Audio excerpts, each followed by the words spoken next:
ప్రస్తుతం బీఆర్ఎస్ కార్యాలయంలో అయితే ఉన్నాము. ఇక్కడ హైకోర్టు అడ్వకేట్ ఉపేంద్ర గారు అయితే మనతో పాటు ఉన్నారు. ఒకసారి సార్తో మాట్లాడుతుంది. సార్ చెప్పండి, అంటే ముఖ్యంగా ఇంతగా ఓడిపోవడానికి ముఖ్య కారణం అంటే ఏం చెప్తారు? ఇప్పుడు అక్కడ ఏమవుతుందంటే ఒక పక్కన ఎంఐఎం అయింది, ఒక పక్కన సిద్ధాంతపర వైరుధ్యం ఉన్నటువంటి పార్టీలు, భారతీయ జనతా పార్టీ ఒకవైపు, కాంగ్రెస్ ఒకవైపు, 3 పార్టీలు కలిసి వచ్చాయి. ఈ ఎలక్షన్ ఎట్లా చూడాలని ఎట్లా చూస్తున్నాం అంటే మేము గుంపులుగా వచ్చారు వాళ్ళు, మేము సింగిల్గా వచ్చాం మేము. కాబట్టి అదొక ఫ్యాక్టర్. ఇది ఒక ఆంధ్ర డైలాగ్ అనుకోవచ్చా? ఏదైనా కావచ్చు, మేము చెప్పదలుచుకుని చెప్తున్నాం. వాళ్ళు ఇవాళ భారతీయ జనతా పార్టీ తెలంగాణ రాష్ట్రంలో ఆ పార్టీ అభివృద్ధి కావద్దని శిలాశాసనం రాసుకుంది. ఇంత స్థితికి అంటే భారీగా మెజారిటీ రావడానికి కారణం ఏంటి? భారీగా మెజారిటీ రావడానికి కారణం ఇది భారీ మెజారిటీ ఏం కాదు. మా ఎలక్షన్లో 70,000 60,000 ఈ మెజారిటీ రావడం చాలా గమనార్థం. నేను గతంలో 3 సార్లు గెలిచినాం మేము, మాకు కూడా వచ్చింది, మంచి మెజారిటీ వచ్చింది. నేను ఏమంటున్నా, ముఖ్యమంత్రి గలీలలో తిరుగుతూ టీఆర్ఎస్ గెలిస్తే రేషన్ కార్డులు కట్ అవుతాయి, సన్నబియ్యం బంద్ చేస్తాం, ఉచిత బస్సు బంద్ చేస్తాం, కరెంట్ ఇయ్యము, నీళ్ళు ఇయ్యము. ఏదండి ప్రచారాలు ఇవి? పాపం పేద అరే మాట్లాడిండు కదా, అనేక ప్రూఫ్స్ ఏముందా? ఓపెన్ సభలలో మాట్లాడిండు, వారు మాట్లాడినది చూడండి, మీకు కొత్తగా చెప్పే కావు ఇవి. నేను ఏమంటున్నా, ముఖ్యమంత్రి, మంత్రులు, ఎమ్మెల్యేలు, ఎమ్మెల్సీలు ఆ రకంగా గుంపులుగా తిరుగుతూ సందులలో ఈ రకంగా చెప్పి భయపెట్టిన తర్వాత ఎట్టుంటుందండి ఎవరికైనా? పాపం పేదవాళ్ళు సన్నబియ్యం పోతాయేమంటే భయపడరా? ఇప్పుడు కాంగ్రెస్ పార్టీ వాళ్ళు చెప్పేది ఏంటంటే గెలిచిన తర్వాత కావాలనే ఇట్లాంటి ప్రకటనలు పలుకుతా ఉన్నారు. అయ్యో, ఆ మాటలు కావు ఇవి. దొంగ ఓట్లు ఇవన్నీ మాట్లాడుతూ ఉన్నారు. గెలవక ముందు మాట్లాడాలి ఇట్లాంటివన్నీ, ఇప్పుడు గెలిచిన తర్వాత ఏంటి అని అంటున్నారు.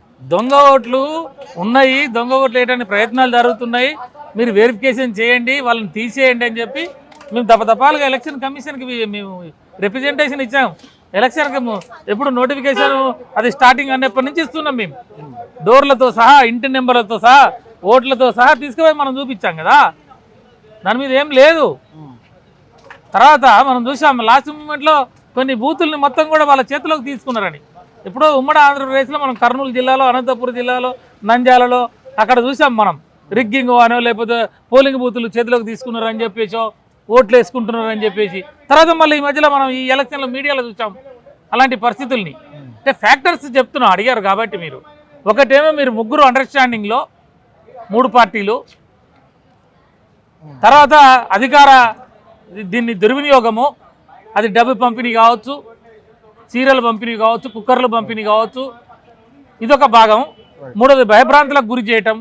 అదేంటి, ఇంతకుముందు నేను చెప్పిన సన్నబియ్యం పోతాయి, ఈ రేషన్ కార్డులు పోతాయి, నీళ్లు రావు అని ఒక భాగం అయితే, అక్కడ లోకల్గా మమ్మల్ని గెలిపిపోతే మీ సంగతి చూస్తామని ఇదొక టైపు.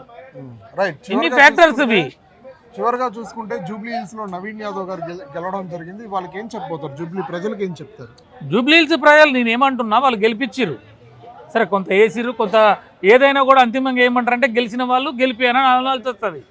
ఒక రాజకీయ పార్టీకి మనం ఎన్ని మాట్లాడినప్పటికి కూడా, అవి వాస్తవాలు అయినప్పటికి కూడా గెలుపుదే. సంతకం ఒకసారి కలెక్టర్ సంతకం పెట్టిన తర్వాత గెలిపే. కాబట్టి మేము ఏమంటున్నాం, వారు అధికారంలో ఉన్నారు. ఇంకో మాట కూడా చెప్పినారు వాళ్ళు, అధికార పార్టీకి ఓట్లు వేస్తేనే అభివృద్ధి జరుగుతుంది, ప్రతిపక్ష పార్టీకి వేస్తే పెద్ద అభివృద్ధి జరగదు అని చెప్పి ఆ మాటలు కూడా చెప్పినారు. కాబట్టి జనం విన్నారు. కాబట్టి మీరు అధికారంలో ఉన్నారు, మీరు గెలిపించుకున్నారు, మీరు గెలిచిన అభ్యర్థి బట్టి వెంటబడండి, ముఖ్యమంత్రి గారి దృష్టికి జూబ్లీ హిల్స్లో ఉన్న సమస్యలని తీసుకుపోండి, ఆ సమస్యలను తేల్చండి. సంవత్సరాలుగా ఉన్న పెండింగ్లో ఉన్న అంశాలు. ముస్లిం సోదరులకి అక్కడ శ్మశానం పంచాయతీ ఉన్నది, ఆ శ్మశానానికి కబ్రస్థానా దాన్ని ఇస్తా అన్నాడు. ఎలక్షన్ ముందే నేను, లేకపోతే అయిపోయాక నేను కంప్లీట్ చేస్తాను అన్నాడు. అది కంప్లీట్ చేయాల్సి ఉన్నది. రోడ్లు, డ్రైనేజీ, కరెంటు, పెద్ద పెద్ద హై టెన్షన్ వైర్స్ ఉన్నాయి, బస్సుల మీద అనేక సమస్యలు ఉన్నాయి. అవన్నీ చేయాలా మరి 3 సంవత్సరాలలో? కాబట్టి నేను ఏమంటున్నా, ప్రజలుగా వాళ్ళు గెలిపించుకున్నప్పుడు ప్రజాప్రతినిధి కూడా ఆయన నమ్మినందుకు, ఆయన కూడా చిన్న ఏజ్లో అవకాశం వచ్చింది కాబట్టి ప్రజల యొక్క సమస్యలని ప్రభుత్వం దృష్టికి తీసుకుపోయి ఆ సమస్యలు పరిష్కరించమని మేము అప్పీల్ చేస్తూ ఉన్నాం. రైట్, చూద్దాం సార్ ఏం జరగబోతుంది, ఇంకా అభివృద్ధి పనులు జరుగుతుందా జరగదా అని కూడా ముందు వేచి చూడాల్సిన పరిస్థితి అయితే ఉంది.